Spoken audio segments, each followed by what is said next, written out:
Hello friends, मैं हूं स्वाति पांडे और आज हम लोग देखने जा रहे हैं जेटेट का जो पेपर 1 और पेपर 2 है। इसके लिए हमें कौन सी बुक्स पढ़नी चाहिए या फिर कौन सा बुक लेना चाहिए, क्या पढ़ें क्या नहीं पढ़ें, कैसे तैयारी करें। तो ये जो भी डाउट्स हमारे मन में है तो आज हम लोग इसको क्लियर करते हैं। चलिए देखते हैं। देखिए, इसमें पहला है हमारा जो प्राथमिक शिक्षक यानी 1 to 5 के लिए होता है। तो इसमें जो हमारा सिलेबस था वो तो लगभग सबको पता है कि इसमें सीडीपी होता है, हिंदी, इंग्लिश, ईवीएस, मैथ्स, ये सभी सब्जेक्ट होते हैं। तो इसमें जो सीडीपी है हमारा पहला, जो बाल विकास एवं शिक्षा शास्त्र है, इसके लिए कौन से बुक से तैयारी करें। तो देखिए, इसके लिए आप दिशा पब्लिकेशन की जो एक बुक आती है बाल विकास एवं शिक्षा शास्त्र, ये ले सकते हैं, आपके लिए बेस्ट है।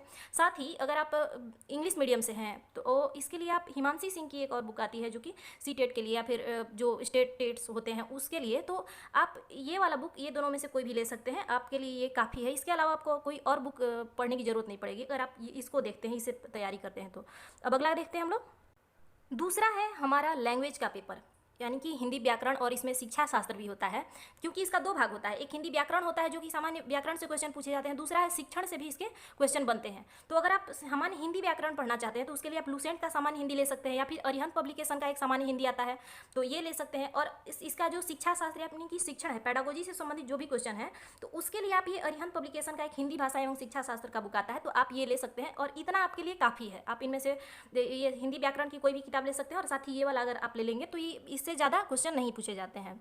तो आगे देखते हैं हम लोग। तीसरा जो हमारा सब्जेक्ट है वो है ईवीएस यानी पर्यावरण अध्ययन का। तो इसके लिए आप क्या कर सकते हैं, जो एनसीईआरटी बुक्स होती हैं उनमें आप 3, 4, 5वीं कक्षा तक की आप एनसीईआरटी बुक्स को पढ़ सकते हैं। साथ ही इसका जो पेडागोजी का जो पोर्शन होता है उसके लिए आप ये अरिहंत पब्लिकेशन का एक आता है, इन्वायरमेंटल स्टडीज़ और पेडागोजी भी इसमें साथ में ही होता है। ये हिंदी और इंग्लिश दोनों माध्यम में उपलब्ध है, तो आप ये बुक्स मंगा सकते हैं या फिर खुद भी खरीद सकते हैं। ये इतना पढ़ लेना आपके लिए काफ़ी होगा, इससे ज़्यादा आपसे क्वेश्चन नहीं पूछे जाएंगे। आगे हम लोग देखते हैं।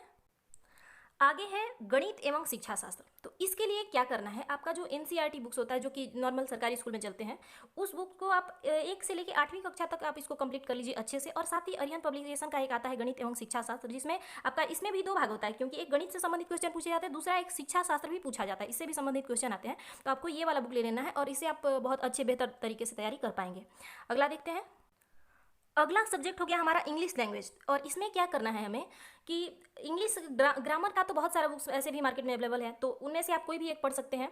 और दूसरा है एक अरिहंत पब्लिकेशन का, जिसमें ये आपका जो पेडागोजी का जो पोर्शन होता है वो क्लियर हो जाएगा। अरिहंत पब्लिकेशन का एक आता है इंग्लिश लैंग्वेज का, और इसमें शिक्षण भी होता है शामिल। तो ये बुक आपके लिए बहुत ही महत्वपूर्ण है, और आप इसको पढ़ेंगे तो ये इससे बाहर क्वेश्चन नहीं जाते हैं, तो आप इसको ले सकते हैं। आगे देखते हैं हम लोग। अब बात करते हैं 6 to 8 की। यहाँ तक हो गई बात 1 to 5 के लिए, ये इतना बुक काफ़ी है। अब हम लोग देखते हैं 6 to 8 के लिए।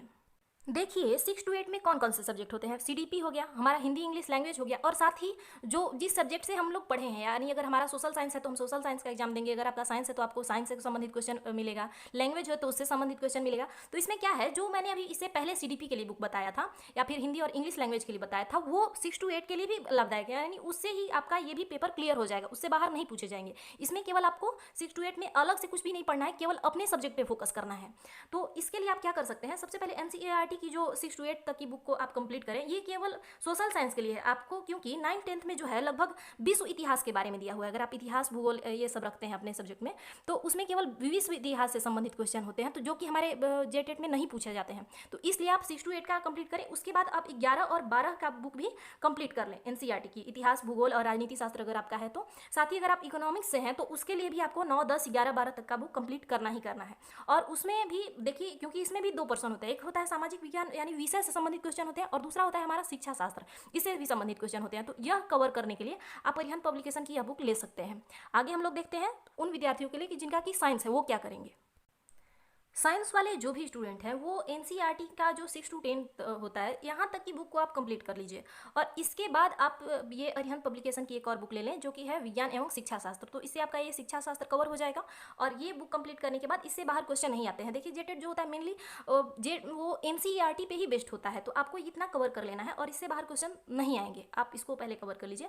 तो यहाँ तक हो गई बात। उम्मीद है आप लोग सीख गए होंगे कि आपको कौन सा बुक लेना है, कौन सा नहीं लेना है। ये वीडियो जो है वो आपके लिए काफ़ी मददगार साबित होगा, ये सब कि हमें कौन सा बुक लेना है या नहीं लेना है, कौन सा हमारे लिए उपयोगी है। तो मिलते हैं हम लोग अगली क्लास में। अगर आपके पास एनसीईआरटी बुक्स अवेलेबल नहीं है तो आप क्या कर सकते हैं, तो अगला वीडियो हमारा इसी से संबंधित होगा। धन्यवाद।